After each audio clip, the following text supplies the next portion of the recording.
Hey everyone, it's Saoirse, and today I want to talk about a classic, and it's a classic that I think some people don't know is a book, because we're so used to hearing about the film version, and that is Breakfast at Tiffany's by Truman Capote.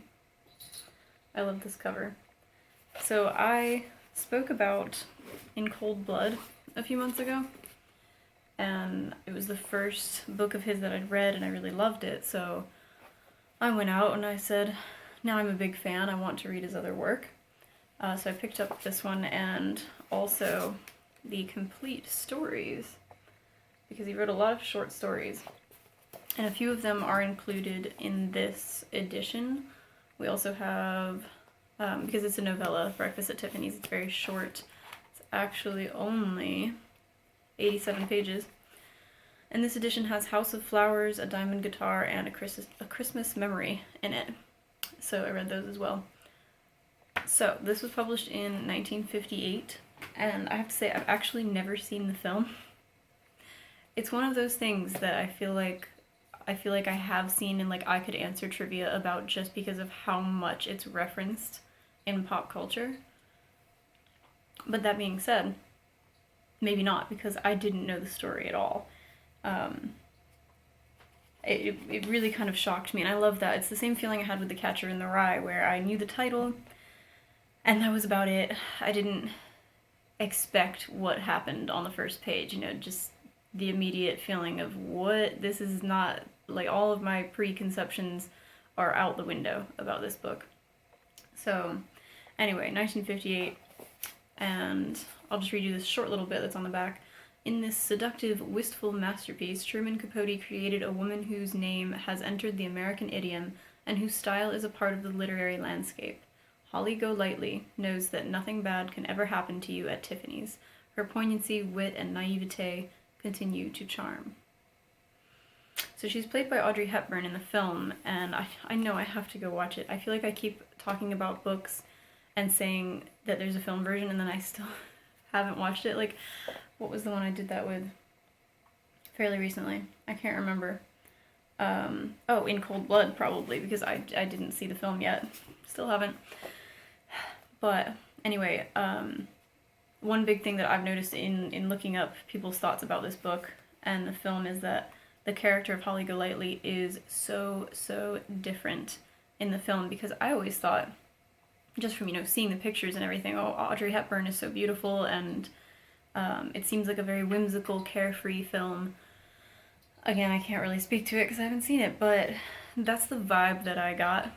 And if you read the book, you'll find out.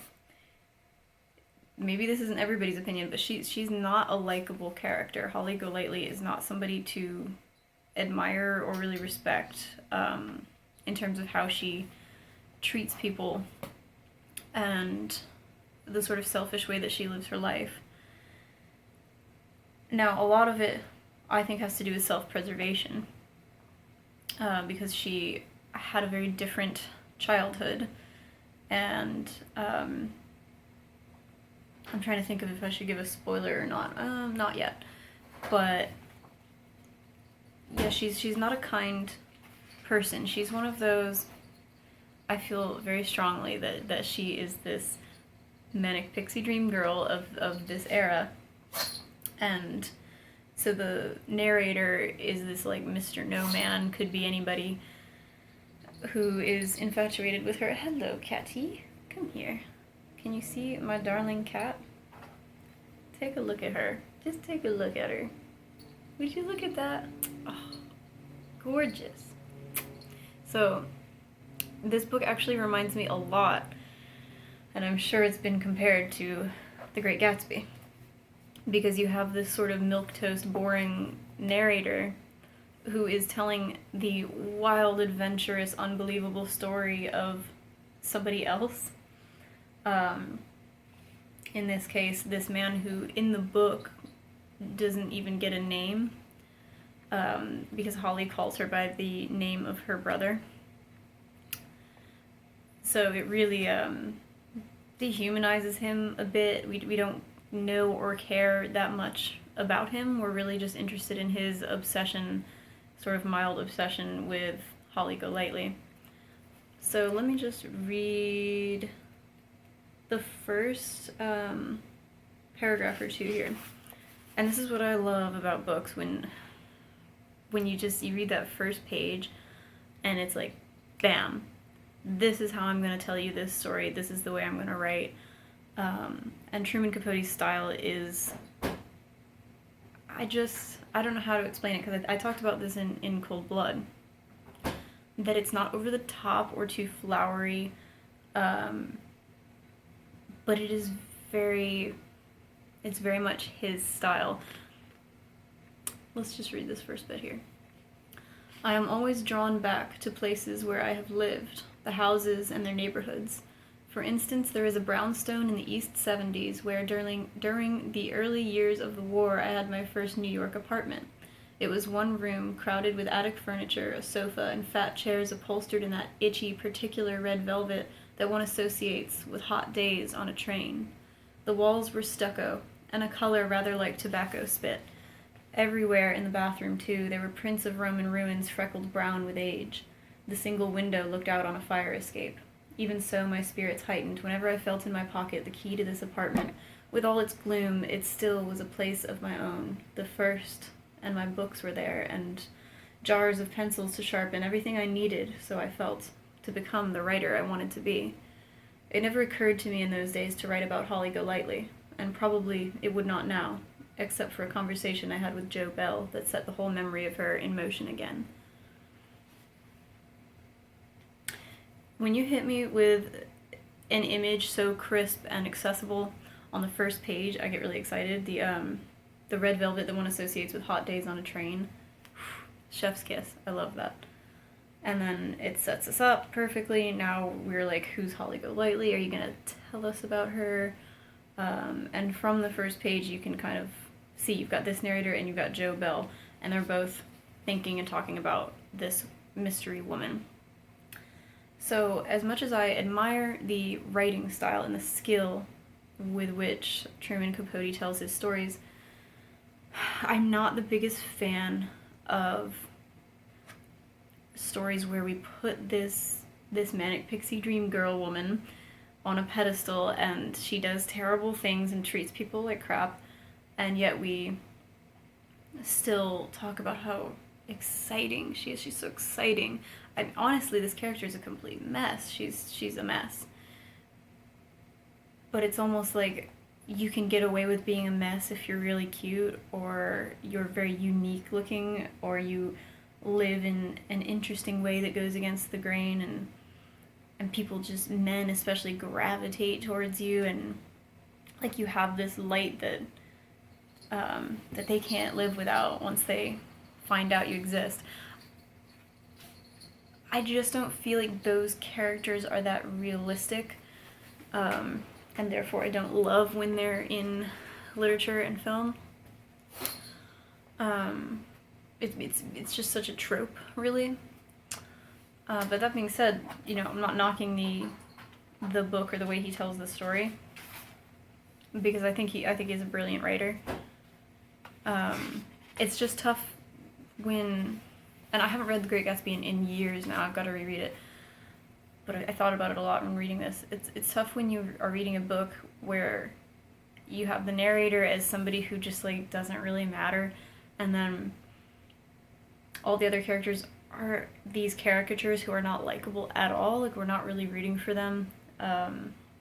In some ways we can root for Holly, right? Because if we think about the things that she's been through in her life, then we can sympathize with her in a way and want the best for her in order for her to heal and all that. But some people are not redeemable. I'm not saying that's true about her, but some people are not. Some characters, you just can't like them. Anyway, let's move on to, I love this description of the cat. She has this cat, and I mean, you just saw my cat. I have 2 babies, and my little kitties are my whole world, and I love any description of a cat in literature. She scooped up the cat and swung him onto her shoulder. He perched there with the balance of a bird, his paws tangled in her hair as if it were knitting yarn, and yet, despite these amiable antics, it was a grim cat with a pirate's cutthroat face. One eye was gluey blind, the other sparkled with dark deeds. If that isn't just the best description of a cat that I've ever read, I love it.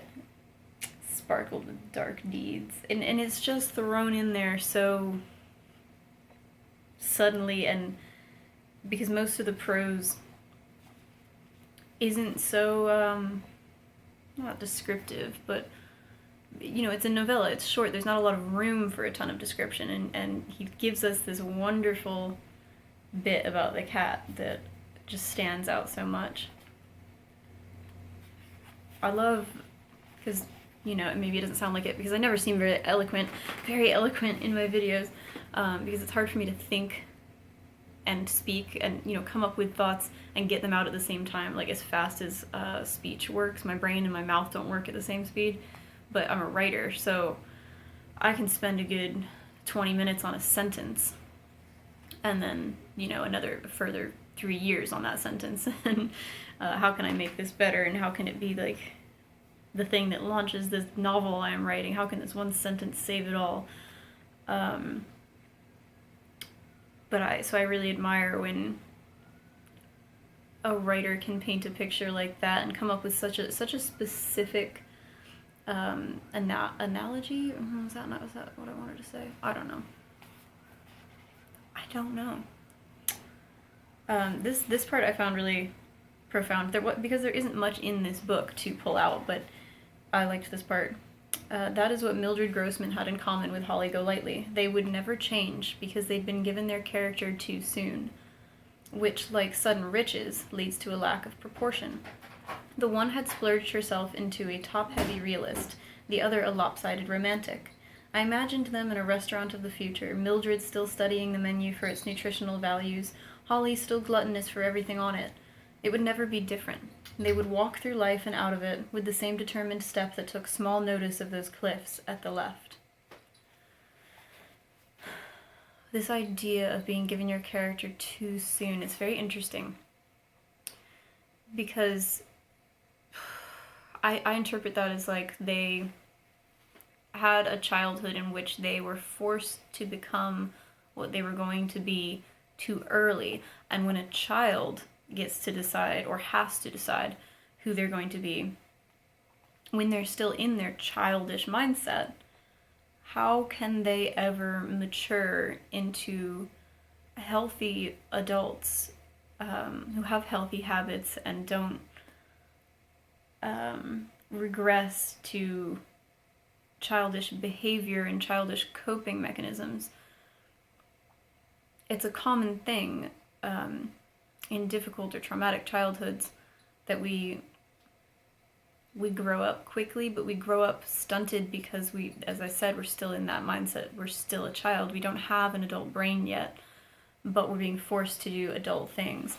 Hang on, my mother just pulled up and I have to tell her to stay outside for a bit. Because I cannot edit videos. Anyway, so you stay stuck in this mindset that you created when you were a kid, and that doesn't leave room for the proper or normal amount of growth. Okay, so this part I liked. Good luck, and believe me, dearest Doc, it's better to look at the sky than live there. Such an empty place, so vague, just a country where the thunder goes and things disappear.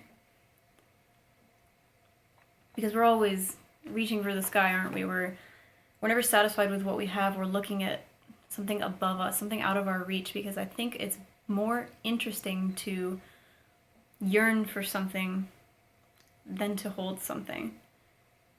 And that leads us into all kinds of bad places, doesn't it?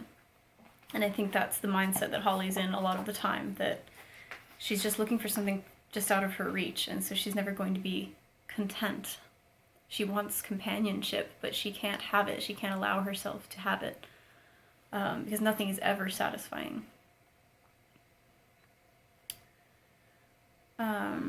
Was my outrage a little the result of being in love with Holly myself? A little, for I was in love with her, just as I'd once been in love with my mother's elderly colored cook and a postman who let me follow him on his rounds and a whole family named McKendrick.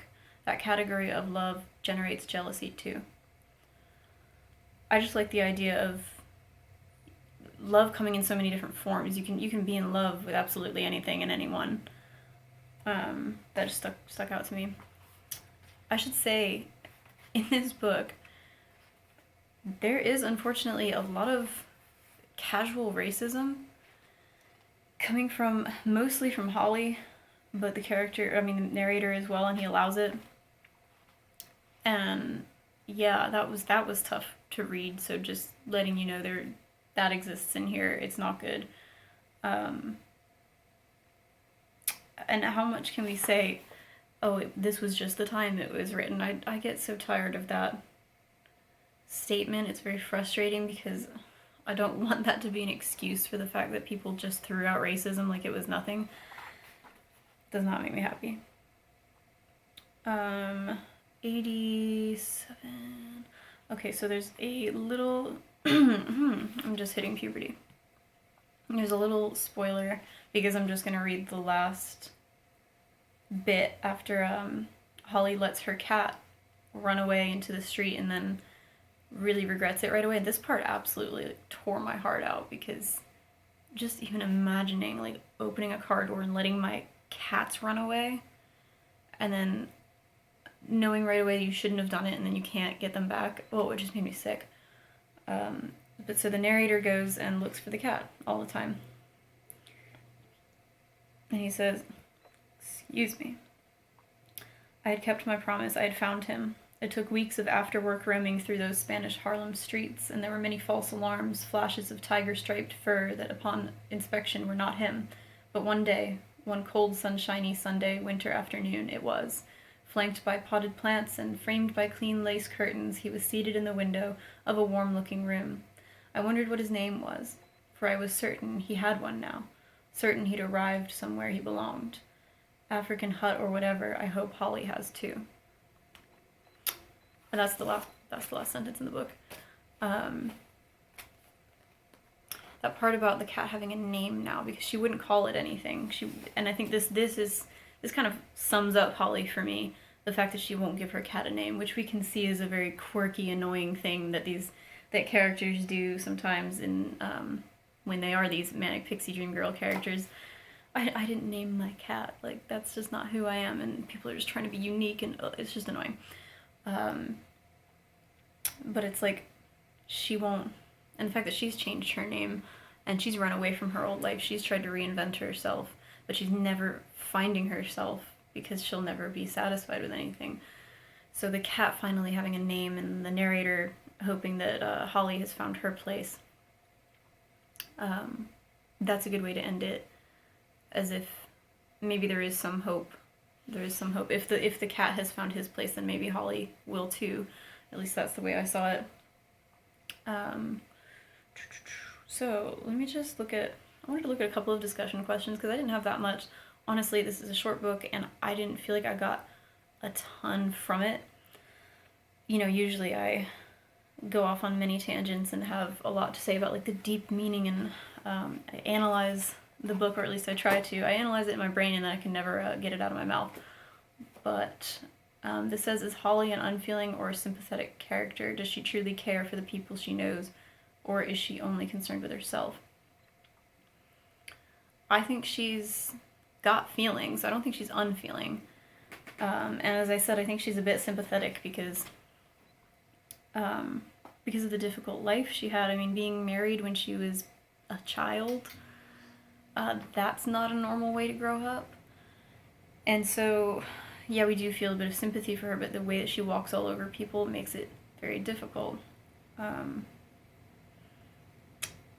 I think she is concerned with other people in a way, but she's like the typical person who's been hurt and so then doesn't want to be hurt ever again, and so tries to push people away and treat them badly to prevent being the one that gets hurt. If you hurt somebody first, they can't hurt you, that sort of thing. What is the purpose of knowing the narrator only by the name Holly gives him? Again, this is that thing with the narrator being just, he's sort of a vessel to carry this story of Holly Golightly to us. He himself, he could be anyone, in my opinion. His character does not matter. So here's this thing with names again, right? She's giving him this name and therefore creating this identity for him. She is constantly inventing people and herself in her own mind. So somebody, to her, they are only the way that she sees them. They are not themselves. Their personal identity, the way that they feel about themselves, doesn't come into the equation. She creates them because she's inventing this life, inventing this way of living that doesn't actually match her real life because she's not doing so well. Yeah. Do you sympathize with the narrator? I do in a way, because I know I said before it's annoying, this manic pixie dream girl thing and the guy just falling for somebody because she's so interestingly different. And when you think somebody is mysterious, they're probably just boring or they don't know who they are. It's not that they should be an object of your love and admiration. They are simply that, an object, because there's no substance behind this facade of being extravagantly different. So I feel bad for him that he gets caught up in it like everybody else does, but at the same time you're just like, come on, man, figure it out. She's not great. Holly says, never love a wild thing. You can't give your heart to a wild thing. The more you do, the stronger they get, until they're strong enough to run into the woods. Is she right? No, I don't think so. Because my cats were wild things. They were completely feral. And through love and trust and building that trust, they became my best friends, and now they're on my lap all the time, and you would never know, when you see them with me, you'd never know that they were feral when they were kittens.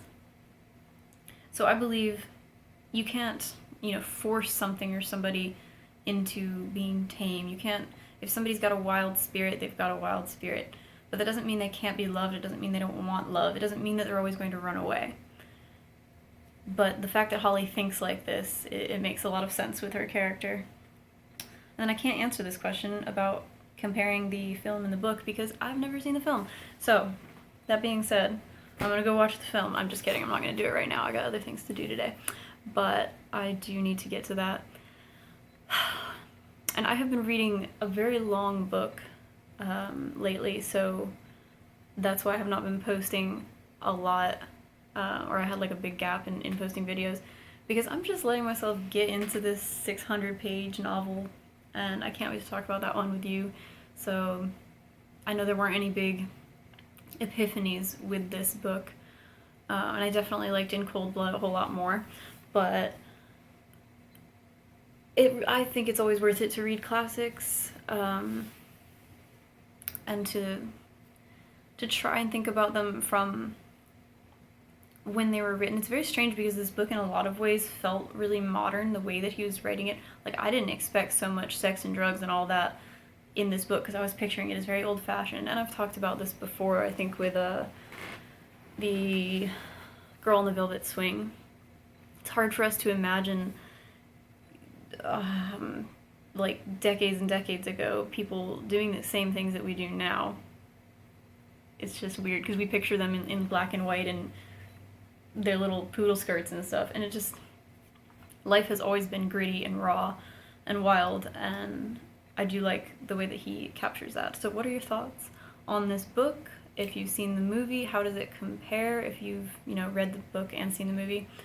I'm excited to see if Holly is likable in the film because I like Audrey Hepburn. So thank you for watching and happy reading.